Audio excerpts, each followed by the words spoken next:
Selamat datang di channel Pesan Moral. Sebuah dunia di mana bayang-bayang berbisik dan kegelapan. Di sini, setiap sudut menyembunyikan misteri. Setiap malam menghidupkan ketakutan. Dan setiap kisah dirancang untuk mencengkeram jiwamu. Tekan tombol subscribe dan aktifkan lonceng notifikasi. Karena di channel ini, malam tak pernah sunyi. Dan kisah-kisah menyeramkan akan terus memanggilmu kembali. Tangisan di dalam rumah terbengkalai. Di sebuah desa terpencil yang terkurung di antara lembah-lembah berkabut dan hutan tua yang tak pernah disentuh matahari. Berdirilah sebuah rumah terbengkalai yang menjadi momok bagi siapa saja yang mendengar namanya. Rumah itu yang oleh warga disebut rumah keluarga Sumarno adalah bangunan tua dengan kayu-kayu yang melengkung akibat waktu. Jendela-jendela pecah yang menganga seperti mata kosong. Dan atap yang sebagian besar telah runtuh, meninggalkan lubang-lubang gelap yang seolah menatap langit malam. Dedaunan kering dan ranting-ranting patah berserakan. Di halamannya yang ditumbuhi rumput liar. Dan angin yang bersiul di antara celah-celah dinding. Membawa serta suara-suara aneh yang tak bisa dijelaskan. Warga desa tak pernah berani mendekati rumah itu. Apalagi setelah matahari terbenam. Mereka bilang, puluhan tahun lalu, keluarga Sumarno, seorang ayah, ibu, dan anak perempuan kecil, menghilang dalam semalam tanpa jejak. Ada yang bilang mereka dibantai oleh perampok. Ada yang bilang mereka dikutuk karena melakukan ritual terlarang. Tapi cerita yang paling sering dibisikkan di antara penduduk adalah tentang anak perempuan kecil itu, bernama Sari, yang katanya masih terjebak di dalam rumah arwahnya menangis tanpa henti, mencari keluarganya yang telah lama pergi, atau mungkin memanggil orang-orang hidup untuk menemani kesepiannya yang abadi. Aku, Raka, baru saja pindah ke desa itu bersama keluargaku. Aku mendengar cerita-cerita itu dari Pak Karto, seorang tetangga tua yang matanya selalu tampak gelisah setiap kali membicarakan rumah itu. Jangan dekati tempat itu, nak. Katanya suatu malam, suaranya parau. Ada yang salah di sana. Tangisan itu bukan cuma suara biasa. Itu panggilan. Aku tertawa kecil, menganggapnya sebagai cerita karangan untuk menakuti anak-anak. Tapi di dalam hati, rasa penasaranku mulai tumbuh seperti benih yang disiram hujan. Suatu hari, temanku Dito datang dengan ide gila suatu hari, temanku, Dito datang dengan ide gila. Kita ke rumah itu, Rak. Katanya sambil menggenggam kamera vlognya. Bayangin, kalau kita berhasil rekam tangisan itu. Konten kita bakal viral. Nih, teman kami yang terkenal pemberani, juga ikut serta. Aku gak takut hantu. Katanya sambil menyeringai. Meski aku tahu, ada sedikit keraguan di matanya. Aku ragu, tapi akhirnya menyerah pada dorongan mereka. Malam itu, dengan hanya dilengkapi senter, kamera, dan keberanian yang mulai rapuh,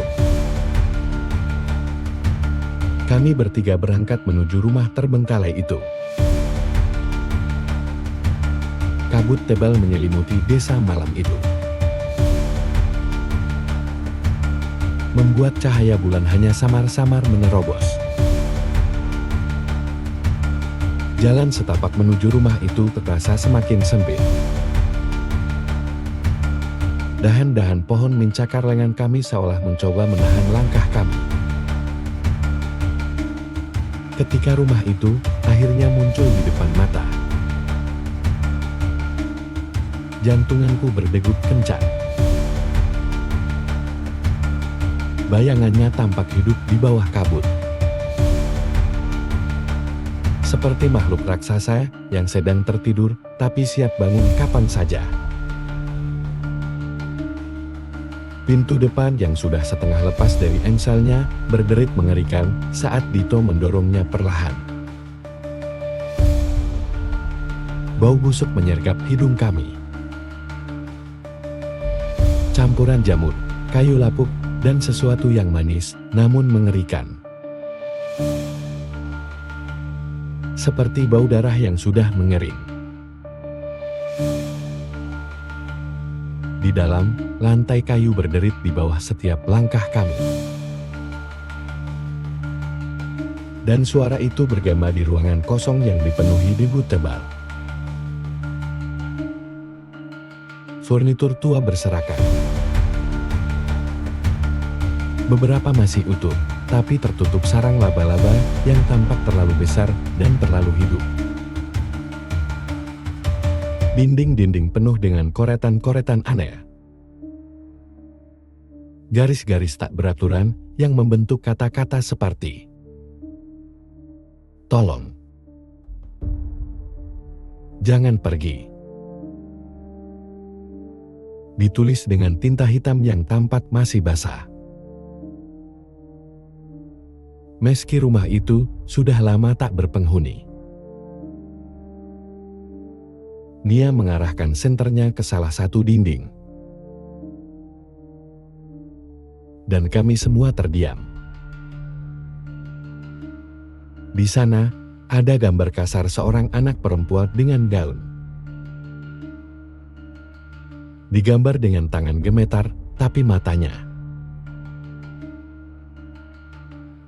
kosong, hanya dua lubang hitam yang seolah menatap kami. Kalian dengar apa gitu? Tanya Nia tiba-tiba, suaranya bergetar. Aku mendengarkan dengan saksama. Awalnya hanya angin, tapi lalu aku mendengarnya tangisan pelan.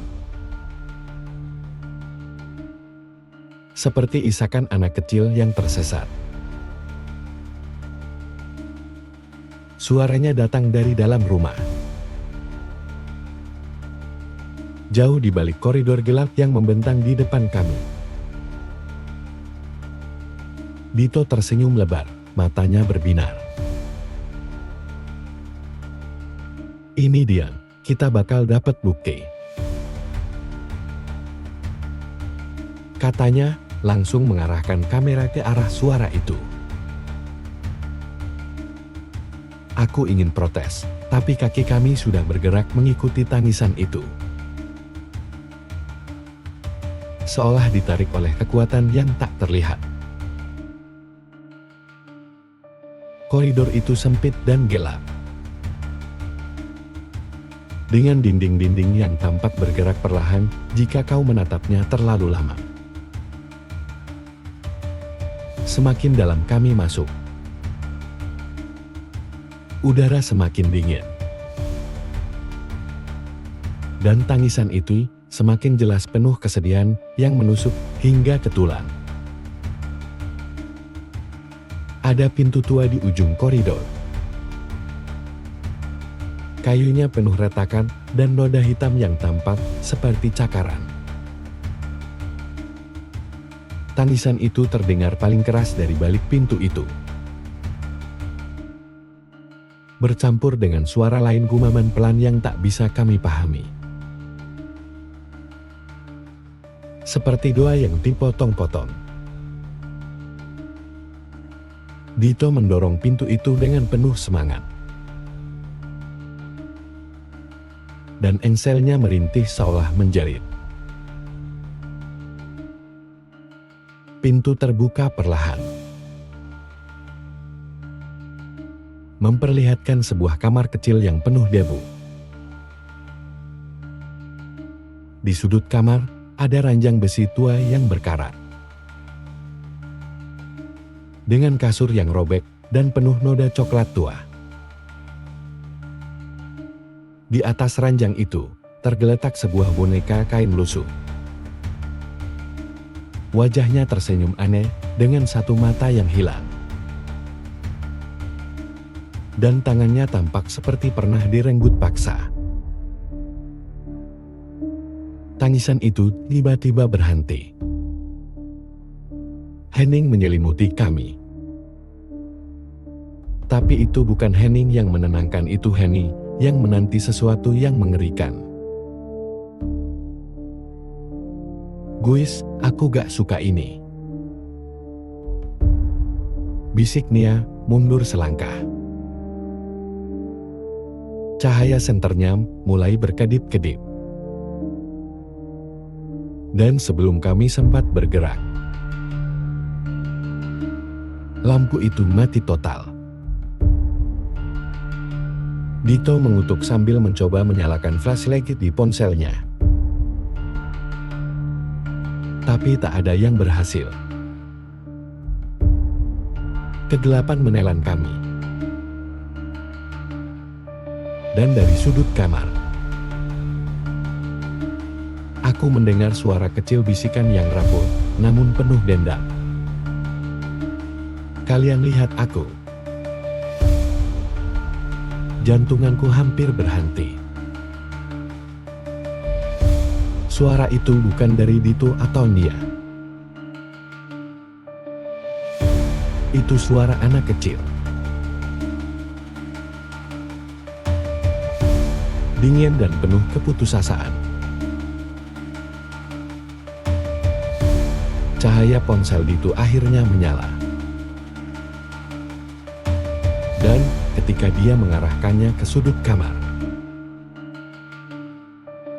kami bertiga menjerit. Boneka itu tak lagi ada di ranjang. Di tempatnya sekarang berdiri seorang gadis kecil. Tubuhnya kurus dan pucat. Mengenakan gaun putih yang robek-robek dan ternoda darah kering. Rambutnya hitam panjang. Menjuntai hingga menutupi wajahnya. Tapi dari sela-sela rambut itu, matanya terlihat hitam pekat. Kosong dan penuh kebencian. Mulutnya terbuka perlahan. Memperlihatkan gigi-gigi kecil yang tajam dan berlumur darah segar. Kau lihat aku. jeritnya tiba-tiba. Dan suaranya menggema seperti ribuan suara yang berteriak bersamaan. Angin dingin menderu dari dalam kamar, membawa bau busuk yang lebih kuat. Aku, Dito, dan Nia berbalik dan berlari secepat mungkin menuju pintu depan. Tapi koridor yang tadi kami lewati seolah memanjang tak berujung. Dinding-dinding mulai berderit keras. Dan dari celah-celah kayu, tangan-tangan pucat bermunculan kuku-kuku panjang dan hitam mencoba meraih kami. Aku merasakan cengkeraman dingin di kakiku. Dan ketika aku menoleh, sebuah tangan dengan jari-jari yang patah-patah menarik kakiku hingga aku tersandung. Dia menjerit di depanku. Aku melihatnya jatuh dan dari lantai yang retak, sesuatu yang hitam dan berlendir muncul seperti lengan panjang tanpa tulang yang membelit kakinya. "Tolong, Rak!" teriaknya, tapi sebelum aku atau Dito bisa menjangkaunya, lengan itu menariknya ke bawah. Lantai kayu menutup kembali seolah tak pernah retak. Dan jeritan Nia terpotong tiba-tiba, meninggalkan keheningan yang mencekam. "Jalan terus, Rak!" teriak Dito, menarik lenganku. Kami berlari lagi. Tapi suara tangisan itu sekarang bercampur dengan tawa-tawa rendah yang mengerikan. Seperti suara seseorang yang sudah lama mati, namun masih bernapas. Dinding-dinding mulai berdarah. Cairan merah tua mengalir perlahan dari celah-celah kayu. Dan aku bisa merasakan lantai di bawah kakiku menjadi lengket. Aku menoleh sekilas ke belakang. Dan di ujung koridor, sosok gadis kecil itu berjalan perlahan ke arah kami. Tapi dia tak benar-benar berjalan, kakinya melayang beberapa inci di atas lantai. Dan setiap langkahnya membuat rumah itu bergetar. Akhirnya, kami melihat pintu depan. Dito mendorongku keluar lebih dulu. Tapi saat aku berbalik untuk menariknya, pintu itu membanting tertutup dengan kekuatan yang tak wajar. Aku mendengar jeritan Dito dari dalam, lalu suara mengerikan tulang yang patah, daging yang robek, dan sesuatu yang basah berderit seperti kain yang diperas. Aku memukul-mukul pintu, berteriak memanggilnya, tapi tak ada jawaban. Hanya tangisan itu yang sekarang terdengar seperti sedang mengejakku, bercampur dengan suara langkah kecil yang mendekat dari dalam. Aku berlari pulang dengan tubuh gemetar dan pikiran kacau. Pagi harinya, warga desa dan polisi mendobrak rumah itu untuk mencari Dito dan Nia. Tapi mereka tak menemukan apa-apa, tak ada jejak, tak ada darah, tak ada tanda-tanda perjuangan. Hanya kamera Dito yang ditemukan di lantai ruang tamu. Layarnya retak dan penuh goresan. ketika polisi memutar rekaman itu. Mereka hanya mendengar suara tangisan yang tak pernah berhenti, bercampur dengan bisikan yang terlalu pelan untuk dipahami. Tapi aku tahu, apa yang dikatakan bisikan itu, aku mendengarnya di kepalaku setiap kali aku menutup mata kembali. Temani aku. Sejak malam itu, aku tak pernah sama lagi. Setiap malam, aku mendengar tangisan itu dari kejauhan, memanggilku dengan nada yang semakin putus asa, semakin marah. Kadang, aku terbangun dengan keringat dingin dan melihat noda darah kecil di lantai kamarku, yang hilang saat aku menyalakan lampu. Tapi yang paling mengerikan adalah cermin di kamarku di malam yang sunyi. Aku pernah melihat bayangan gadis kecil itu berdiri di belakangku, tersenyum dengan gigi-giginya yang tajam, dan matanya yang hitam mengunci pandanganku. Aku tahu dia masih menunggu. Aku tahu dia ingin aku kembali. Dan yang paling kutakuti adalah suatu malam, aku tak akan bisa menahan diri untuk mendengarkan panggilannya dan kembali ke rumah terbengkalai itu, ke dalam pelukannya yang dingin dan penuh dendam selamanya.